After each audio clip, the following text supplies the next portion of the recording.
back to Shante's Corner, where we're here to encourage, support, and uplift each other.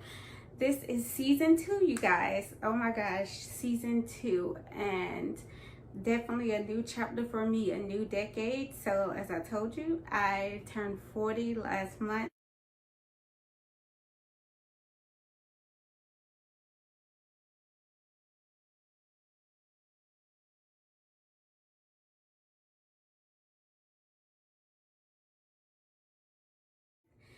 And wow, so today I wanted to kind of tell you guys or just encourage you guys and share what I've learned over the 40 years in my life.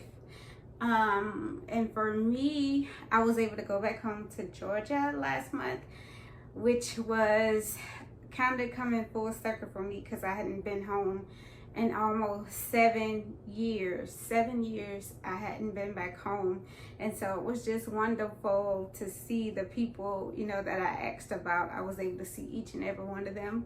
Love you guys, family. But the big thing for me was going back home was a lot of hurt for me.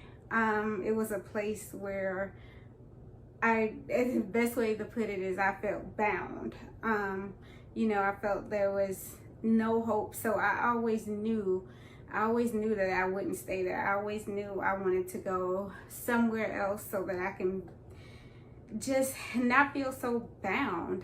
And that's what that place was for me. And so to go back and just see all the places that, that I had memories that weren't the greatest, that weren't happy. As I told you guys, as a young person, I dealt with suicide, and to see that those places were no longer there and it was just like nothing there. So even just speaking about it now, it's just like there's nothing there, nothing to go back to. William McDowell has a song, I can't go back. I won't go back to the place I used to be. And for me, that was a confirmation of I didn't belong there. I wouldn't want to grow up anywhere else because I learned so much in our little small rural town. It really gave me courage to do things that I probably wouldn't have had the courage to do had I been, somewhere else. People telling me I can't do something or I shouldn't do something, and for me that was always the reason why, oh, you say I can't, so I will.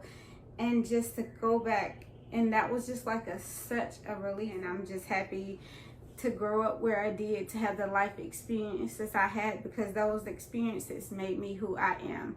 And so I hope that each and every one of you are able to gain that from your own lives. Don't let it put you down. Don't let it beat you up, but just take it and let it be the motivation for you to do something beyond what somebody says you can do. And I'm finally getting to the point where I am walking in what God has called me to do, to get out and share my story, the poetry that He has given me. It comes back full circle because I started writing in high school, my 12th grade year, to deal with the suicidal thoughts, to deal with the depression and rejection.